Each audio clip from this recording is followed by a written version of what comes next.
Can arwain ar y hwrdau i'r cylch ar gyfer y ceffylau dilyn gwartheg o'r pencampwr yr adran mynydd a hostyn mewn llaw. So, leading the horses to follow the dairy cattle was the Mountain of Moreland in-hand champion. And this was awarded this year to Miss Adrian Wynne Williams with Gwalchmai Freddie Fox.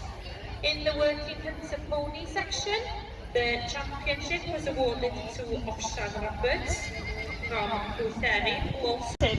I'r tîm am gymryd rhan.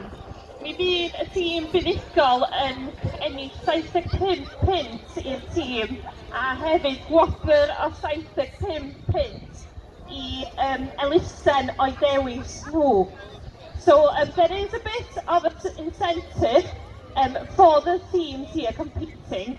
So there is a prize to the first team, and that is a prize of £75 that goes to the winning team, but also an additional £75 to a charity of their choice.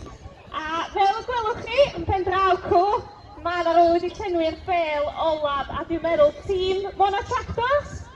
Dyna ni casually late, ond dwi'n ddim ots o gwbl. Doedden ni heb gychwyn, felly diolch I chi am ymuno hefyd.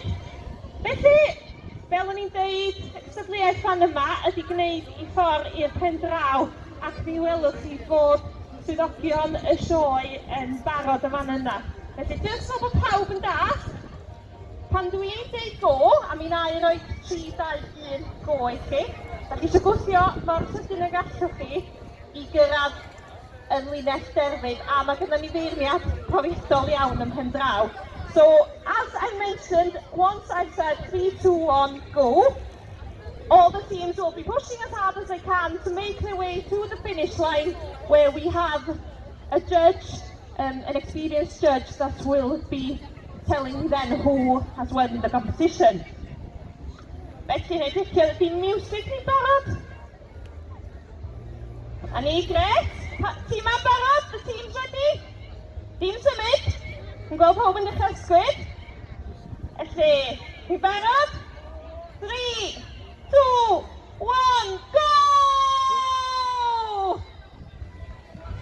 O, pwys ar y blaen, mae hogi yn y canol. Boys in the middle are doing well. Oh, I don't know the second team.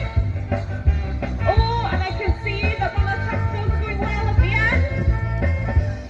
Oh, they slow down in the middle. Oh, and Jack are passing it. And then Evans are pacing slowly, but they're getting there. Come on! Come on iawn yna, nearly there. Oh, pwynt yn mynd I ddehyn ynta. Y tîm yn y pen draw, the tîm yn y canol, who's going to win today? A dyma ni. Mae yna rhaid I cyrraedd y llinell derfyn a dowch o'r hogia. Emil Evans, dowch laen. Ac ito'r tîm. Bran iawn yna. A na chi wedi cyrraedd y linell derfyn. Whole class iddyn nhw, put your hands together for our strong competitors.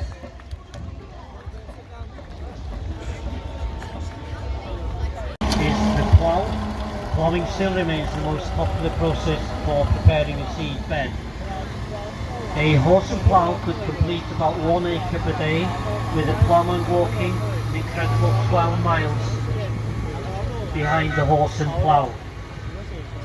Ploughing the land in this area during the wartime years is mainly carried out by boats and tractors and trail ploughs, as seen here leading our display. These outfits could plough about 5 acres a day. In contrast, the really large tractor and plough that we see following on can cover similar if not more acres in an hour. The important tractor was very important in changing the way agricultural works were conducted, and with the first mass-produced tractor to be produced. The third tractor in the display also has a plough, which is a Massey Ferguson 35 dating back to 1959.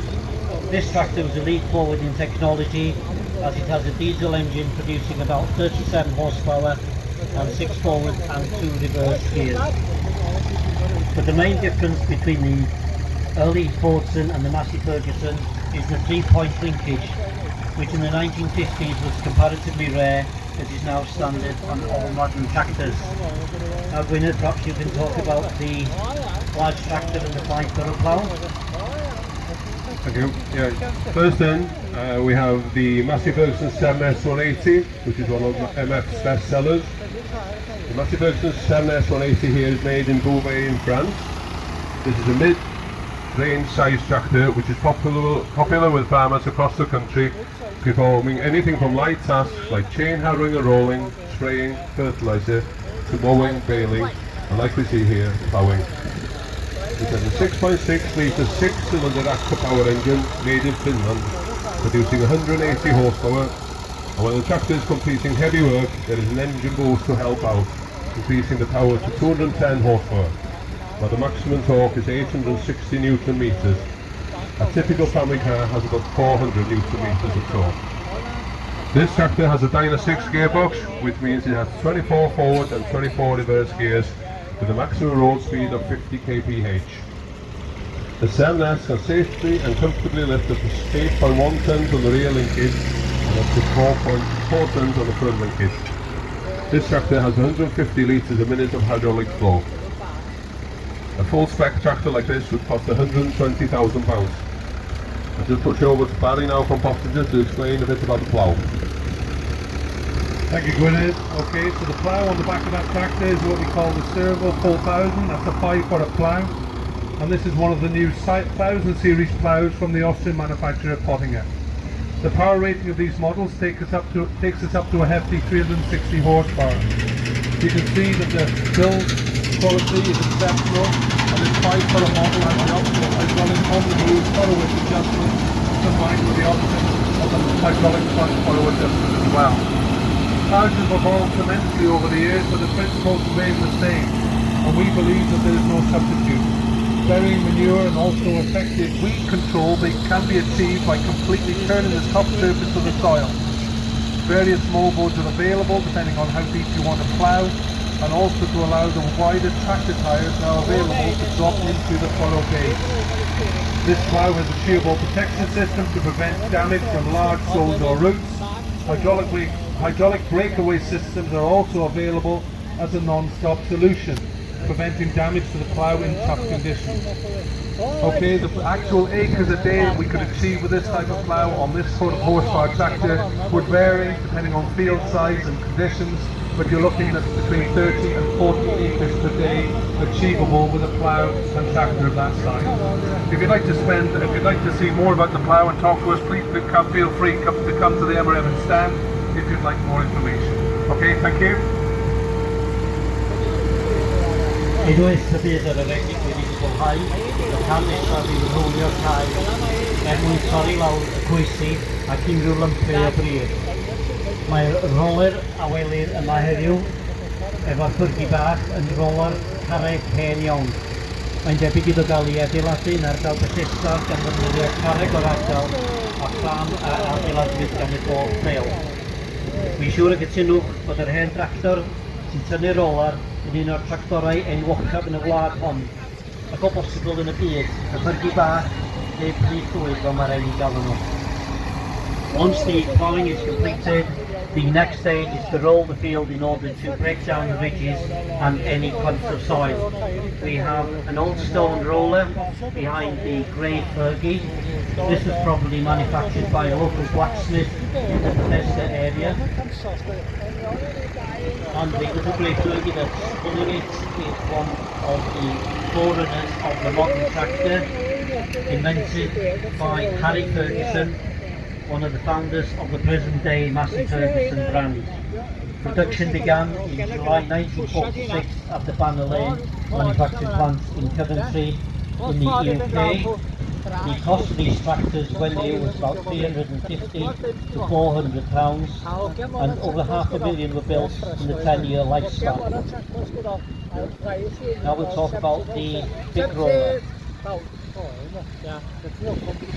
Diolch William. Tractor dipyn bach o llai y tro yma. 4708M ydy'r number yma. Mae'r